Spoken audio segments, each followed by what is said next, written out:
é uma psicografia de Francisco Cândido Xavier, e ela tem como título O Grande Futuro. É o texto, né, o capítulo 133. Então ele diz assim: mas agora o meu reino não é daqui. Jesus, isso está em João, capítulo 18, versículo 36. Desde os primórdios do cristianismo, observamos aprendizes que se retiram deliberadamente do mundo, alegando que o reino do Senhor não pertence a essa terra. Ajoelham-se por tempo indeterminado nas casas de adoração e acreditam efetuar na fuga a realização da santidade.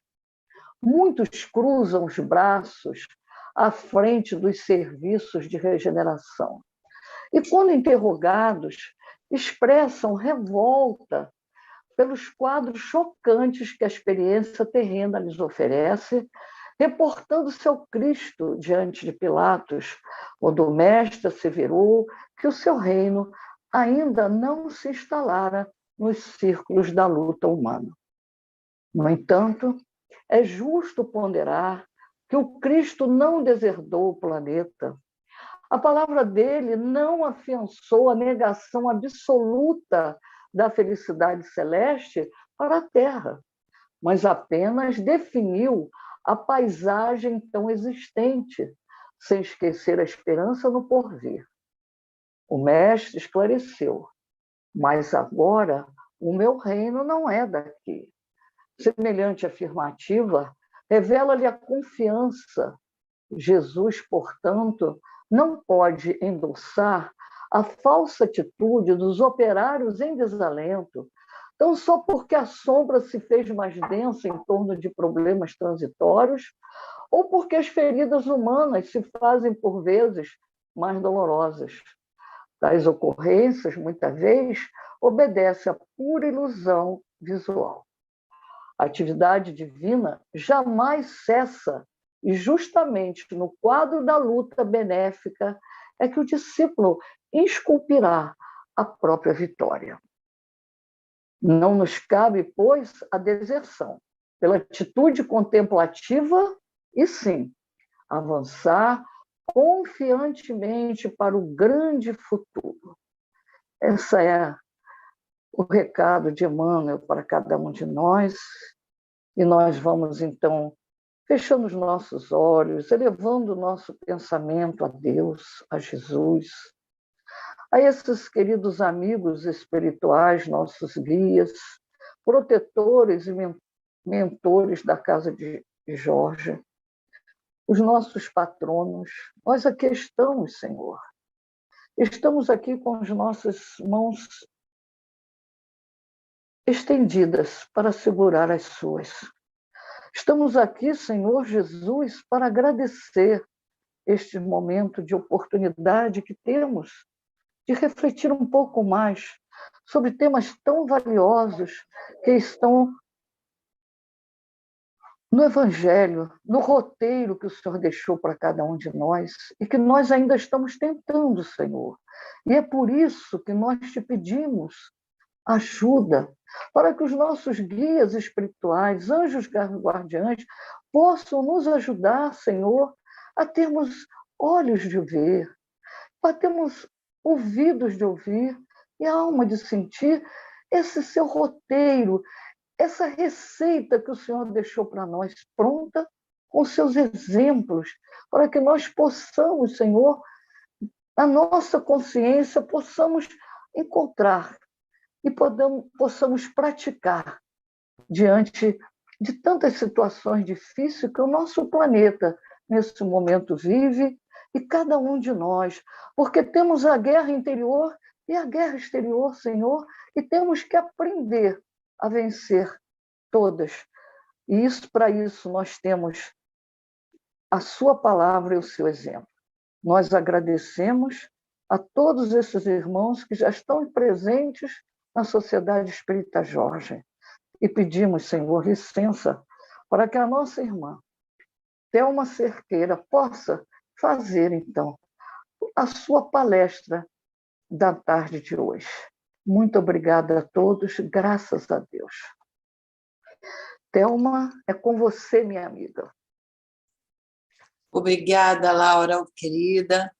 Muito obrigada pelo acolhimento que recebemos. E nós só temos mesmo a agradecer essa oportunidade do estudo, essa oportunidade de estarmos a cada dia nos enriquecendo, não é verdade? Porque nós sabemos que a hora é essa, não temos tempo a perder, né? Jesus trouxe os seus ensinamentos e nada mais lúcido nós nos debruçarmos sobre eles, a cada dia aprendendo um pouco mais e nos melhorando, certamente. Nós temos hoje a incumbência de estarmos trazendo esse tema que, conforme a mensagem que a Laura nos leu aí, de Emmanuel, talvez nem precisasse de nós trazermos a nossa colaboração, mas sabemos que está no programa e que nós, assim, vamos fazer, né, para o nosso enriquecimento. Então, o tema de hoje é Meu Reino Não É Deste Mundo, que está lá no capítulo 2 do Evangelho segundo o Espiritismo, onde nós vamos encontrar as palavras de Jesus, registrada ali por João, evangelista João, lá no capítulo 18, 36, que Kardec nos trouxe logo no cabeçalho desse capítulo, né? Essa fala importante de Jesus. E é um momento também muito importante. A gente sabe que, nesse instante que Jesus está nesse diálogo com Pilatos, ele está preso, né? Ele se encontra preso, ele já foi levado ao Sinédrio e agora ele é conduzido a Pilatos para ele estar cuidando, né, dos procedimentos que vai levá-lo àquele momento de dor para todos nós. Então, Pilatos interroga a Jesus: tu és o rei dos judeus? És rei dos judeus? E Jesus, então, muito tranquilo, responde que meu reino não é deste mundo. Se o meu reino fosse deste mundo, minha gente teria combatido, né, para impedir que eu caísse nas mãos dos judeus. E ele completa dizendo: mas agora o meu reino não é deste mundo. Então, Pilatos não vai encontrar nesse momento aí nada que pudesse incriminar Jesus diante dessa situação, como acusação, nada que pudesse levá-lo à tortura, como a gente sabe que ele passou por esse momento difícil, e muito menos que ele fosse conduzido à morte.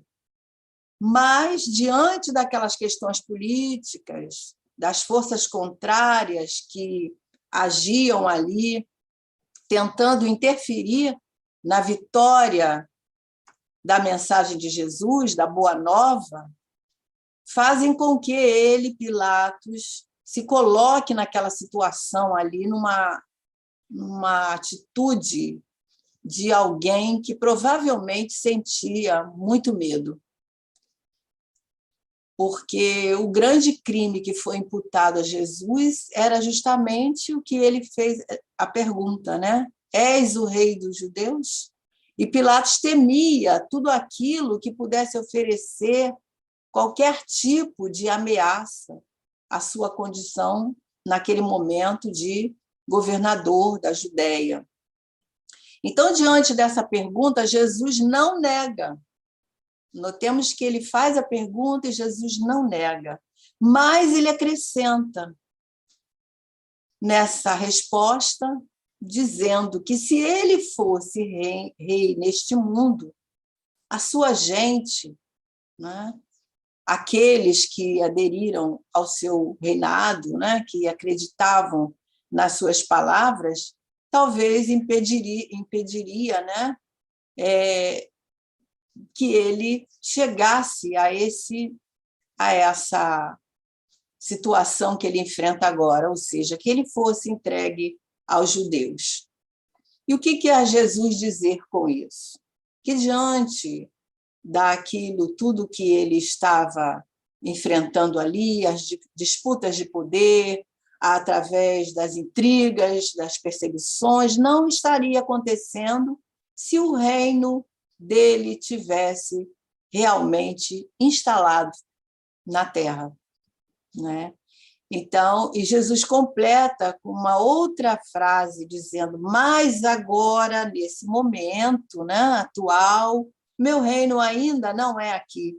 Isso que ele queria dizer. Mas agora o meu reino não é aqui. Então, ele queria dizer isso. Por enquanto, o meu reino ainda não é aqui, né? Porque, certamente, Kardec vai falar sobre essa questão, que nós sempre, e a leitura da página veio se reportar a isso, né? Nós achamos que Jesus não tem um reino na Terra. Sim, não tem um reino material, mas ele tem um reinado, né, sobre esse planeta, que a gente vai falar mais à frente. Então, naquele momento ali, voltando a essa situação de Pilatos e Jesus, voltando ali naquele momento, estavam presentes dois contrastes, né? Um homem que estava preso, impossibilitado de qualquer tipo de fuga, submetido à tortura, a todo tipo de humilhação, né? E, embora preso, Jesus intimamente se sentia livre, era um homem livre, né? E seria, mesmo assim, nessa liberdade interior, ele seria conduzido à crucificação. Mas nós percebemos na fala dos evangelistas que Jesus se mantinha ali tranquilo e até de maneira altiva diante daquela situação, enquanto que ele, Pilatos, o governador da Judéia, ali, que detinha o poder, tinha o domínio de Roma, e era supostamente livre também, mas naquele momento ele se sentia um homem literalmente preso os seus medos, os seus conflitos e até as suas dificuldades morais. Então, ele era o detentor do poder, porém estava completamente preso, uma situação conflitiva, por que não? Porque ele deveria encaminhar um homem que nada tinha contra ele, ele deveria encaminhar a morte através da crucificação. Então, em torno dessa reflexão sobre a resposta de Jesus, o que nós podemos perceber é que, ao longo da caminhada de Jesus, ao longo desse período que Jesus esteve entre nós, trazendo a sua mensagem, ele falou a todo momento do reino que ele veio fundar. Em todos os contextos de Jesus, em todas as mensagens, nós vamos ver Jesus trazendo a explicação através das parábolas, através das perguntas a respeito do reino que ele veio fundar. E nós gostamos muito de uma página que tem no livro Boa Nova, lá de Humberto de Campos, trazido por Chico Xavier, e o título desse capítulo é As Primeiras Pregações, aonde nós vamos encontrar um diálogo muito interessante ali de Jesus com Hanã. Jesus, após ter estado lá, segundo Humberto de Campos nos fala, ter estado com João Batista, ele chega a Jerusalém, onde certamente ele iria repousar e começar o seu trabalho. E ele se senta ali, como se fosse um peregrino, naquelas adjacências do templo, e é visto, nesse instante, por um grupo de sacerdotes, de pensadores, que ali estavam ociosos, conversando. e foram atraídos não só pela aparência original daquele Galileu, que certamente chamava atenção, mas também pelo olhar lúcido e profundo de Jesus. E um deles, chamado Hanã, que seria o mesmo, aquele juiz inclemente que vai estar atuando no momento da sua crucificação, ele se aproxima de Jesus e pergunta: Galileu, que fazes na cidade? E Jesus responde para ele: passo por Jerusalém buscando a fundação do reino de Deus. E Hanã, não satisfeito, pergunta para Jesus: e que pensas venha a ser isto? E Jesus, com aquela serenidade de sempre, esclarece para Hanã: este reino é a obra divina no coração do homem. Então, nós vemos aí, nesse encontro, né? Nesse encontro que não foi rápido assim, mas quem se interessar pode depois ler o desfecho, que é muito bonito, nesse episódio que nos leva a refletir que hoje, nos nossos dias atuais, nos nossos momentos, nós ainda estamos quase que da mesma maneira de Hanã, sem compreender a questão do reino que Jesus veio fundar. E uma grande parte da humanidade ainda não percebe o sentido, ainda não percebe a essência desse reino que Jesus veio construir, dito por ele, no coração do homem, na terra, né? Na terra dos nossos corações. Então, muitos ainda se conservam indiferentes, distantes mesmo, como se isso fosse uma utopia. Fazemos a mesma expressão, reino de Deus na terra, nesse mundo de provas e expiações, como Hanã perguntou a Jesus. E muitos de nós permanecemos descrentes, da mesma forma que Hanã. E aí isso nos leva a uma reflexão, né? O que nós entendemos como reino de Deus? O que nos leva a pensar sobre esse reino que Jesus falou durante todo o período que ele esteve entre nós? Seria um lugar circunscrito, como nós pensamos por muito tempo, né? O que seria esse reino de Deus? E é importante nós refletirmos sobre essas questões, como nos disse Emmanuel na lição anterior, né?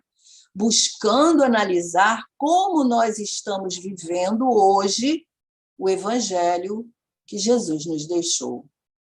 Como nós estamos utilizando desses ensinamentos na nossa vida, porque o objetivo é esse, aprender com Jesus e colocar na nossa vida para nós vivermos uma vida tranquila, uma vida com a nossa consciência tranquila.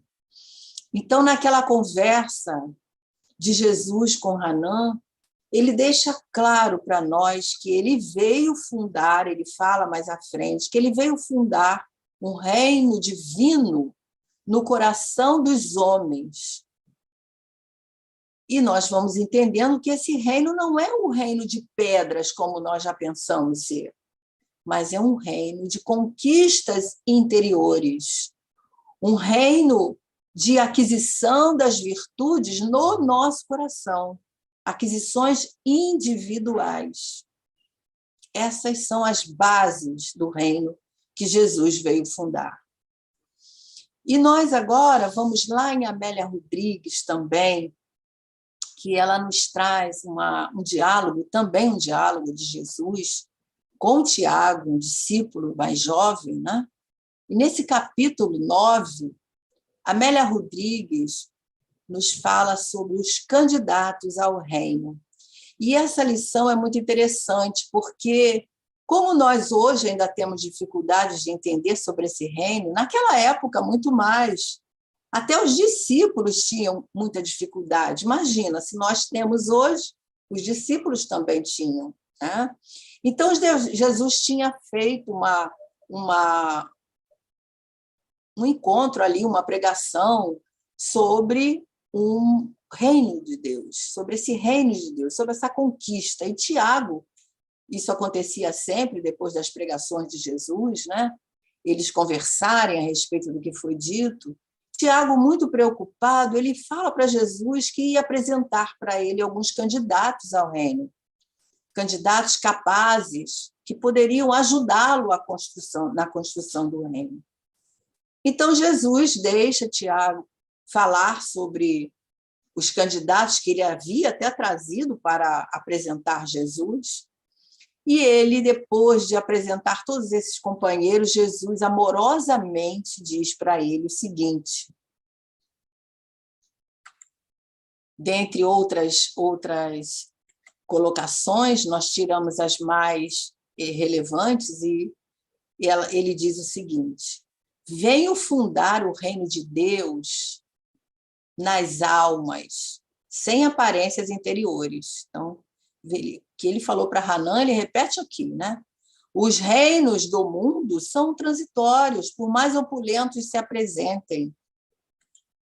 O meu reino é estruturado com o amor e a renúncia, objetivando a libertação dos sentimentos e das consciências. E ainda diz que esse reino é programado para a vida eterna e exige dos que se candidatam, né, a serem os súditos nesse reino, a sua edificação, o sacrifício da renúncia, de abnegação e o espírito de serviço. Então, nós vemos aí quantos requisitos, né, Jesus enumera aqui para nós. Não é um reino construído assim, eu quero participar, mas exige de nós, principalmente, o amor, né, a compreensão do que seja esse amor que Jesus veio nos trazer, e a renúncia, porque isso que nos vai trazer a liberdade interior, a libertação interior que Pilatos sentiu certamente em Jesus, porque ele era dotado desses sentimentos maiores, né? E esse reino é ao longo da nossa existência, que vai exigir de nós o sacrifício, porque não é fácil seguir Jesus, não é fácil estarmos utilizando o seu evangelho na nossa vida, não é fácil nós renunciarmos, muitas vezes, às coisas que nós sabemos que não nos fazem bem, deixarmos para trás para seguirmos Jesus. Então, exige de nós abnegação, espírito de serviço. E aí, nós vamos continuar refletindo sobre a questão desse reino que é estruturado, né? Desse reino que vai sendo construído. E se nós olharmos ao nosso redor, nós vamos percebendo quão difícil, no sentido que exige de nós esses valores, esse sacrifício, essa abnegação, esse espírito de serviço, na nossa atualidade. Porque nós sabemos que existem vários exemplos ao nosso redor que nos mostram isso. Nós vivemos ultimamente momentos de dores, momentos de perdas, momentos de guerra, né? E até mesmo a fome nos ameaça. Nós percebemos nas notícias que ouvimos, nos relatos, em todos os momentos que nós utilizamos de nos colocarmos a par dos acontecimentos, observamos as pessoas saírem das suas próprias cidades, dos seus próprios países, das suas casas, apenas com a roupa do corpo, com uma mochila, não é? Deixando para trás todos os valores materiais. E aí isso nos leva a pensar muito nas situações que nós vivemos, porque nos chamam a atenção para refletir sobre os ensinamentos, sobre esse reino que nós estamos construindo, e pensarmos realmente se nós estamos aprendendo a lição. E aí nós começamos a entender também que a verdadeira propriedade do espírito não é o ter, as aquisições, mas aprendemos que é o ser, a buscarmos ser melhores. Então, nessa atualidade que nós estamos vivenciando, nós vemos esses exemplos, essas vivências que não está somente na nossa cidade, no nosso país, mas está no mundo inteiro, apresentando para nós quais são as nossas verdadeiras propriedades, quais são os valores reais que nós temos conquistado para nós, né? Para vivenciarmos essa paz de consciência tranquila. Então, isso nos leva a pensar nesses valores. Quais são os verdadeiros tesouros que nós temos? Quais são os nossos verdadeiros tesouros? E aí nós nos lembramos daquela passagem de Jesus, aonde ele nos diz que o nosso coração está onde estão os nossos tesouros. Mas esses tesouros verdadeiros são os tesouros da alma, aqueles que a traça, a ferrugem não destrói.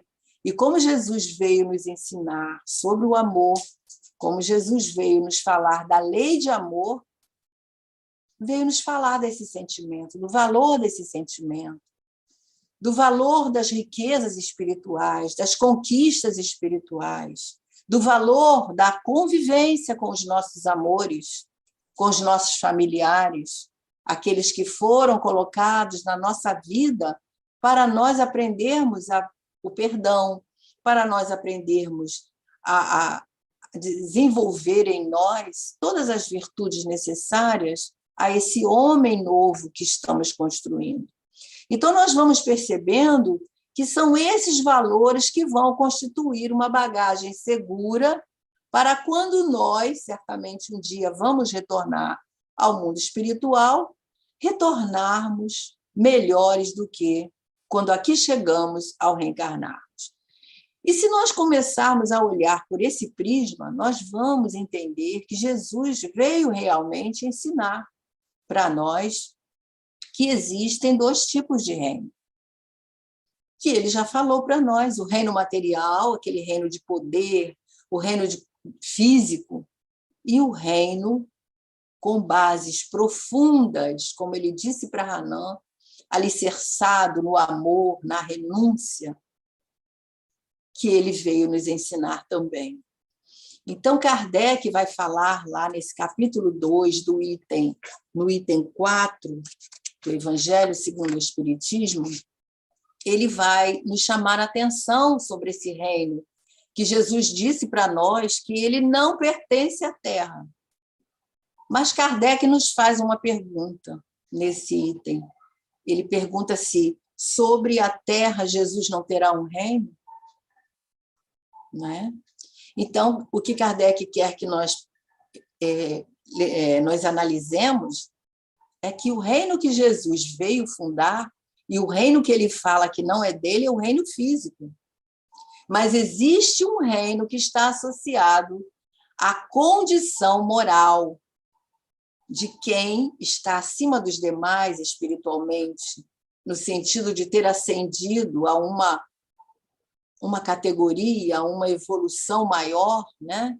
Trazendo para nós esses conceitos, essas ideias, e é nessas condições que o nosso codificador vai nos falar que existem reis, né? No sentido moral, existem reis no mundo que influenciam o progresso da humanidade, ou seja, existem espíritos crísticos que nos ajudam a progredir, como é o caso de Jesus, que se preparou para estar conosco.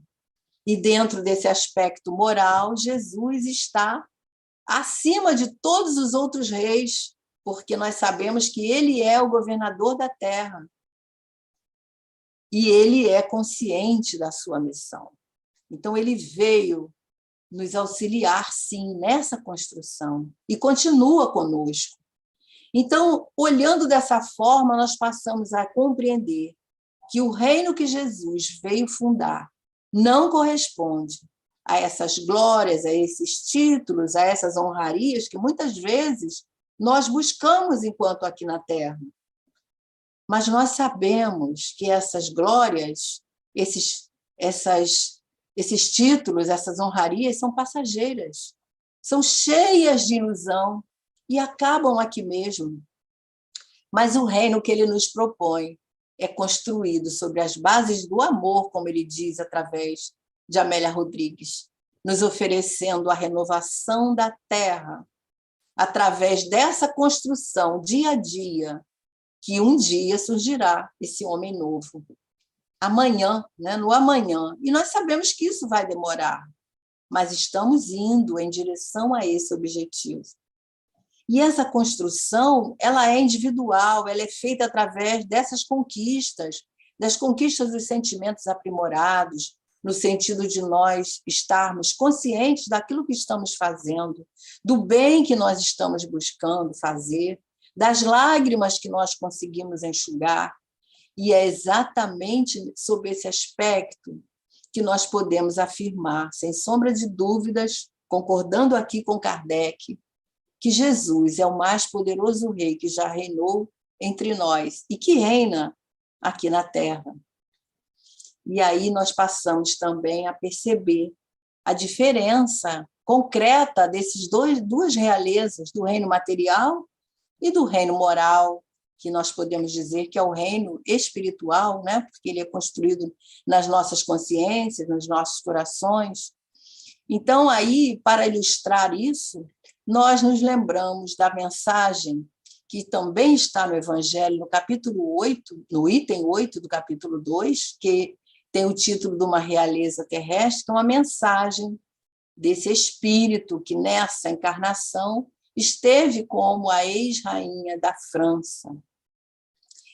E ela nos traz uma mensagem muito de grande emoção para nós, né?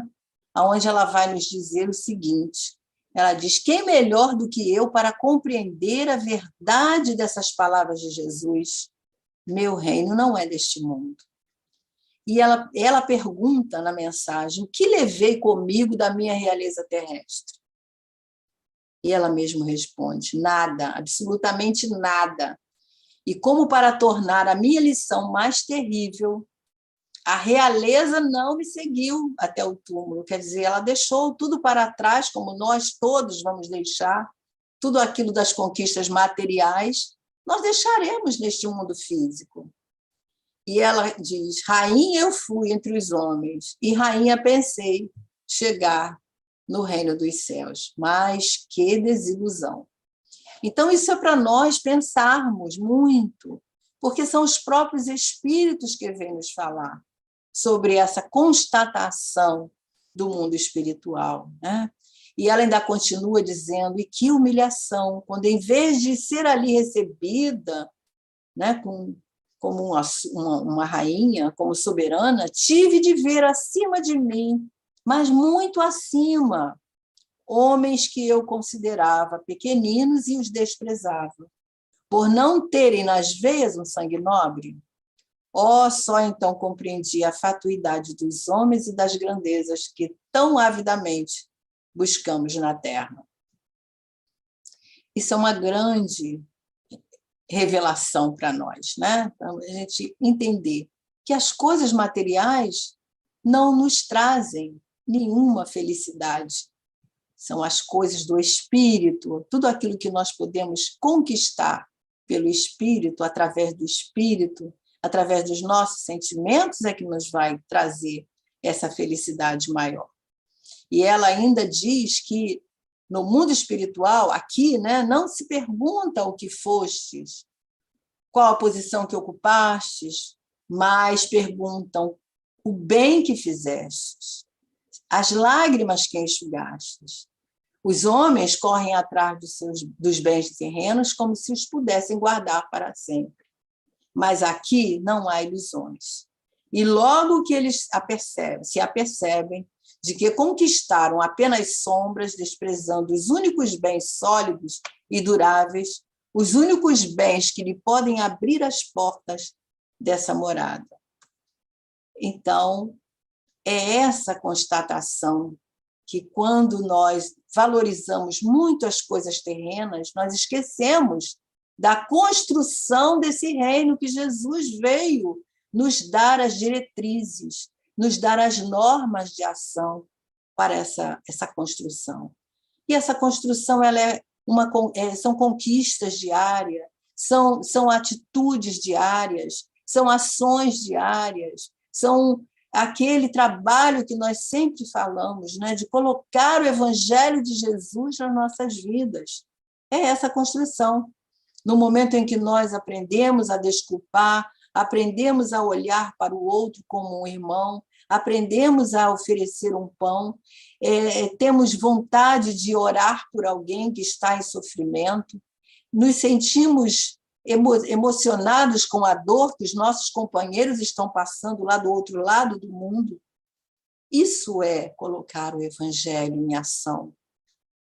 Então, nós temos que nos debruçar mesmo, meus amigos, sobre essas colocações que Jesus vem nos relembrar, esses ensinamentos que Jesus vem nos relembrar, para que nós possamos estar atentos durante a nossa encarnação em toda essa construção que fazemos dia a dia, porque as nossas ações são computadas, né? São computadas na nossa memória perispiritual, onde nós vamos ter realmente uma vitória no mundo espiritual se elas estiverem sendo organizadas com carinho, como uma mala que nós estejamos arrumando a cada dia, colocando as boas ações, tratando aquelas que não são tão boas, procurando melhorá-las, procurando observar, ou procurando fazer melhor.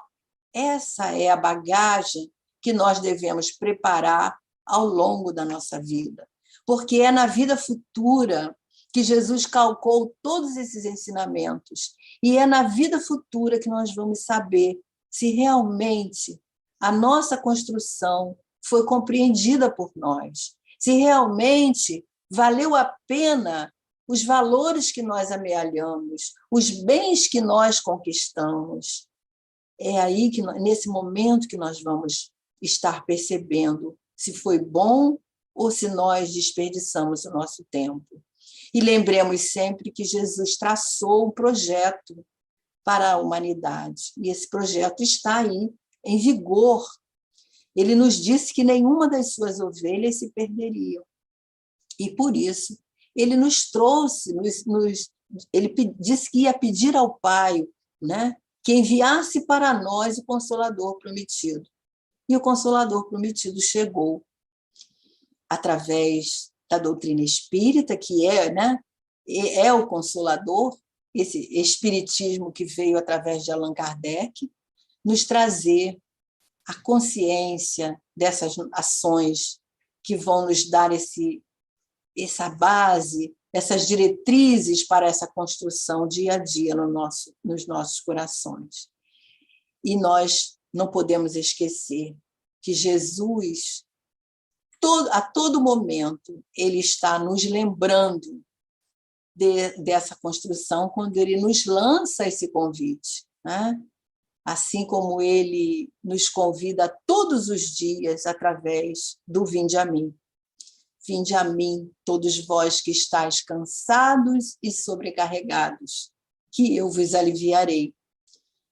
Tomai sobre vós o meu jugo, que são os ensinamentos que Jesus veio nos trazer, para que nós possamos realmente estarmos construindo esse reino que ele falou lá com Hanan, naquele diálogo com Hanan, e nos trouxe, através do tempo que ele esteve entre nós, todas as diretrizes para que nós possamos, com alegria, estarmos enfrentando as nossas dificuldades, enfrentando as nossas situações mais doloridas, porque ele nos disse também que no mundo teríamos aflições. Mas ele Thelma, diz... Sim. Nós estamos em cima da hora, tá? Eu já estou terminando, tá? Tá bom. Desculpa, então, só para avisar, tá? Ok. Então, ele nos disse, né, que nós venceríamos o mundo. assim como ele venceu. Então, a doutrina espírita, ela vem nos dar esse respaldo, além de nos oferecer a chave para nós entendermos o porquê das nossas dificuldades. Então, é isso, meus amigos, que nós possamos refletir em todas essas considerações que buscamos trazer com carinho para os nossos corações e buscarmos nos empenhar a cada dia na construção desse reino de Deus nos nossos corações, feita tijolo a tijolo, através dessas ações, dessas atitudes que nós vamos construindo a cada dia. Muito obrigada pela atenção e que Jesus nos abençoe. Thelma, nós é que agradecemos essa linda palestra, mensagens com profundas reflexões para cada um de nós. Nós todos aqui da Sociedade Espírita Jorge te agradecemos a sua presença nessa tarde, tá? E nós, com certeza, teremos outros momentos com essa alegria que você trouxe com seu conhecimento e com seu estudo. Nós, então, vamos terminando a nossa reunião da tarde de hoje. Vamos, então, novamente, elevando os nossos pensamentos a Deus, a Jesus, aos espíritos amigos da Sociedade Espírita Jorge, os nossos guias espirituais, porque estamos com os nossos corações, Senhor, com muita alegria, nesse momento que sentimos as vibrações de amor através desse estudo, dessa palestra, desse momento em que foi possível, Senhor, estarmos aprendendo mais um pouquinho sobre tudo aquilo que o Senhor deixou para nós. Nós agradecemos e pedimos, sim, licença a todos esses irmãos queridos da Sociedade Espírita Jorge, pedimos licença a Deus e a Jesus para nós, então, terminarmos a nossa tarde de alegria na Sociedade Espírita Jorge. Graças a Deus.